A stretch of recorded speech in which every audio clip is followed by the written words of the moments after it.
Hi everyone, I am physiotherapist Shahrukh और आप देख रहे हैं Physio Guides. Guys welcome back to our YouTube channel. Guys knee pain एक ऐसा कॉमन इशू है जो हमें डिफरेंट एजेस के लोगों में डिफरेंट रीजंस की वजह से देखने को मिलता है। और नी पेन की वजह से इंडिविजुअल्स अपनी डेली एक्टिविटीज़ को नॉर्मली परफॉर्म नहीं कर सकते, उन्हें काफ़ी मुश्किलात का सामना रहता है और वो काफ़ी डिप्रेस भी रहते हैं।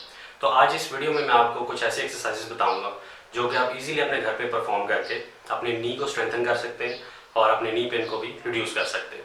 तो इस वीडियो को गाइस लास्ट तक देखिएगा और उससे पहले अगर आपने हमारा चैनल सब्सक्राइब नहीं किया तो हमारे चैनल को सब्सक्राइब करें और बेल आइकन को लाजमी प्रेस करें ताकि हमारी अपकमिंग वीडियोस आप तक पहुंचती रहे।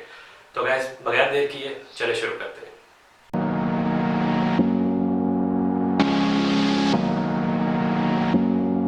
So guys, the first exercise we have is called short arc quad exercise। इस एक्सरसाइज को करने के लिए आप इस तरह से बैठ भी सकते हैं और अगर आप कंफर्टेबल ना हो तो आप सीधा लेट भी सकते हैं। इस एक्सरसाइज को करने के लिए आप इस तरह एक टॉवल को रोल करें। अगर आपके पास फोम रोल है तो वेल एंड गुड, अगर नहीं तो आप टॉवल भी इस तरह से यूज कर सकते हैं। आप टॉवल को इस तरह से रोल करें और अपने नी के नीचे प्लेस कर लें। उसके बाद गाइस आपने नी को इस तरह से स्ट्रेटन करना है, ठीक है, और पाँव को, अपने फुट को आपने ऊपर की तरफ इस तरफ मोड़ लेना है, ठीक है। उसके बाद अगेन गो डाउन। गाइस इस चीज का ख्याल करें कि आप अपनी लेग को इस तरह से एलिवेट ना करें, इसके ऊपर बिल्कुल प्लेस करें और उसके बाद अपने नी को इस तरह से स्ट्रेटन करें और अपने फुट को एट द एंड जाके अपवर्ड मूव करें और एट द एंड थोड़ा स्क्वीज करें, होल्ड करें and then go down. Again आप ये रेपिटेशन करें, अपने नी को स्ट्रेटन करें और अपने फुट को ऊपर की तरफ मूव करें।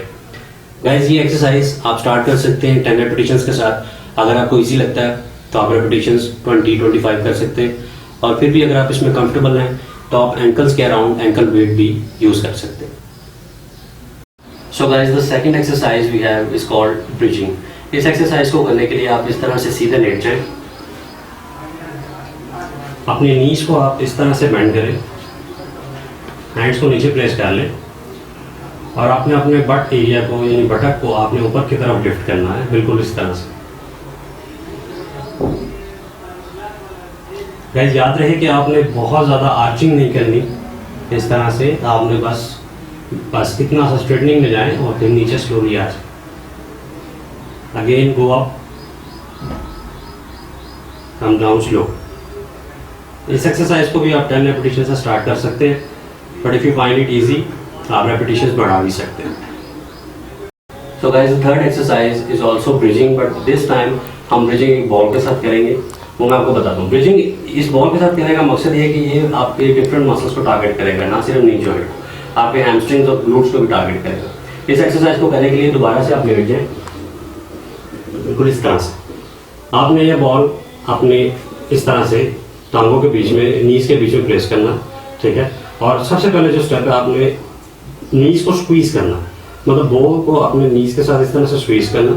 स्क्वीज करने के बाद अपने बट को लिफ्ट करना, then you come down and then you release the squeeze. फिर से आप पहले बॉल को स्क्वीज करेंगे और फिर से आप बट को लिफ्ट करें, देन कम डाउन स्लो। फिर से आप बॉल को स्क्वीज करेंगे और फिर आप बट को लिफ्ट करेंगे। गाइस मेक श्योर कि पहले आप बॉल को स्क्वीज करें और उसके बाद आप बट को लिफ्ट करें। ये एक्सरसाइज भी आप 10 रेपिटेशंस के साथ स्टार्ट कर सकते हैं and if you find it easy आप रेपिटेशंस आगे जाके बढ़ा सकते हैं। Guys the next exercise is again bridging, but this time हम ऑपोजिट डायरेक्शन में करेंगे और दिस टाइम हम एक थेरा बैंड यानी इसको रेजिस्टेंस बैंड भी कहते हैं, इसको यूज करके हम ब्रिजिंग करेंगे। उसके लिए भी आपने अगेन ब्रिजिंग के लिए भी इस दफा आपने दोबारा से सीधा लेटना है, आपने नीज को आपने बेंड करना है, ठीक है। और ये जो रेजिस्टेंस बैंड है आपके नीज के अराउंड आपने इस तरह से प्लेस कर देना है इसको। गाइस आपने मेक श्योर इस चीज को आप ध्यान में रखें कि ये थेरा बैंड यानी रेजिस्टेंस बैंड आपके नीज को इनवर्ड पुश करेगा, आपने थोड़ा सा आउटवर्ड पुश रखना है इसको, ठीक है, ऑपोजिट डायरेक्शन। लास्ट एक्सरसाइज में हम बॉल को अंदर की तरफ स्क्वीज कर रहे थे, इस दफा आपने थेरा बैंड को या रेजिस्टेंस बैंड को बाहर की तरफ इस तरह थोड़ा सा पुश करके इसको मेंटेन करके अब आपने बट को लिफ्ट करना, like this. Come down slowly. दोबारा से आप इसको मेंटेन करें आउटवर्ड और अगेन अपने बट को लिफ्ट करें, like this, and then come down slowly. इस एक्सरसाइज को भी आप 10 रेपिटेशन से स्टार्ट कर सकते हैं। If you find it easy again आप रेपिटेशंस बढ़ा सकते हैं। So guys, the next exercise we have is called long arm quad exercise. Beginning में हमने शॉर्ट आर्म क्वाड एक्सरसाइज की थी, जो कि हमने बेसिकली क्वाड मसल्स यानी थाई मसल्स के लिए की थी। ये एक्सरसाइज भी बिल्कुल क्वाड मसल्स के लिए है, इसको लॉन्ग क्वाड कहते हैं। इस एक्सरसाइज को परफॉर्म करने के लिए आप इस तरह से एक चेयर पे बैठ जाएं, आप एक चेयर को यूज़ कर सकते हैं। उसके बाद आप अपनी लेग को बिल्कुल इस तरह से अपवर्ड मूव करें, अपने नी को आपने एक्सटेंड करना है और एट द एंड जाके आपने फुट को अपवर्ड करना है। Again come down slowly. ये बिल्कुल बिगिनिंग लेवल की है।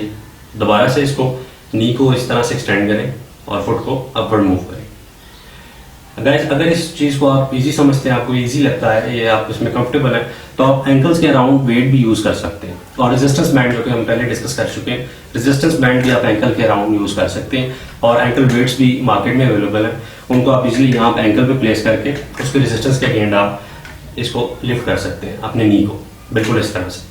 So this is called long arm quad exercise. So guys, the next exercise is called squat. Squat is very effective exercise, especially for our knees. ये जो quad muscles हैं, thigh muscles हैं, इनके लिए बहुत ज़्यादा इफेक्टिव एक्सरसाइज है।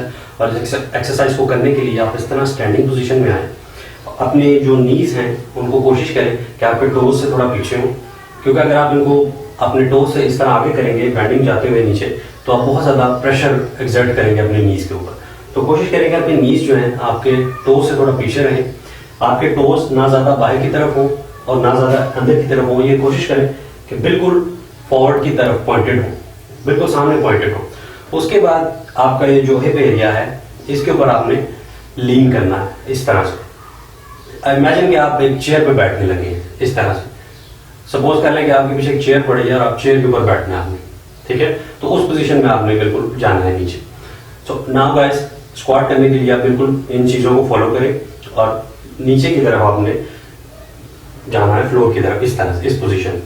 अपने नीज को कोशिश करें टोस के पीछे रहे, आप लीन करें पेल्विस एरिया पे इस तरह से, और इमेजिन करें, सपोज करें कि आप एक चेयर पे बैठने लगे and then go down like this. Again इस एक्सरसाइज को भी आप 10 रेपिटेशंस के साथ स्टार्ट कर सकते हैं, और अगर आपको इजी लगे तो आप रेपिटेशंस बढ़ा भी सकते हैं। And guys, the last exercise again squatting है, लेकिन इस बार स्क्वाटिंग आप एक रेजिस्टेंस बैंड के साथ करेंगे इस तरह से। इस रेजिस्टेंस बैंड को आप अपने नीज के अराउंड इस तरह से पहन लेंगे, ठीक है, और अगेन आप स्क्वाट करेंगे। ये भी बहुत इफेक्टिव एक्सरसाइज है आपके नी जॉइंट को स्ट्रेंथन करने के लिए। गाइस, अगेन उसी पोजीशन में आप चले जाएं, स्टैंडिंग में जाएं, अपने नीज को कोशिश करें, आपके टो से बैकवर्ड है, और अगेन आपने वही स्क्वाटिंग के पोजीशन और स्क्वाटिंग के स्टेप्स में जाना है, ठीक है। But this time with the TheraBand like this.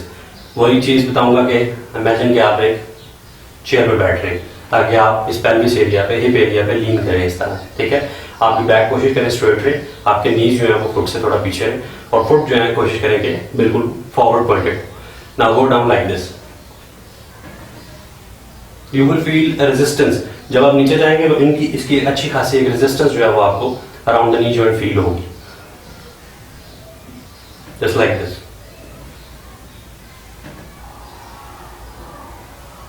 ये एक्सरसाइज भी आप 10 रेपिटेशंस के साथ स्टार्ट कर सकते हैं, और अगर आपको इजी लगे तो आप रेपिटेशन बढ़ा भी सकते हैं।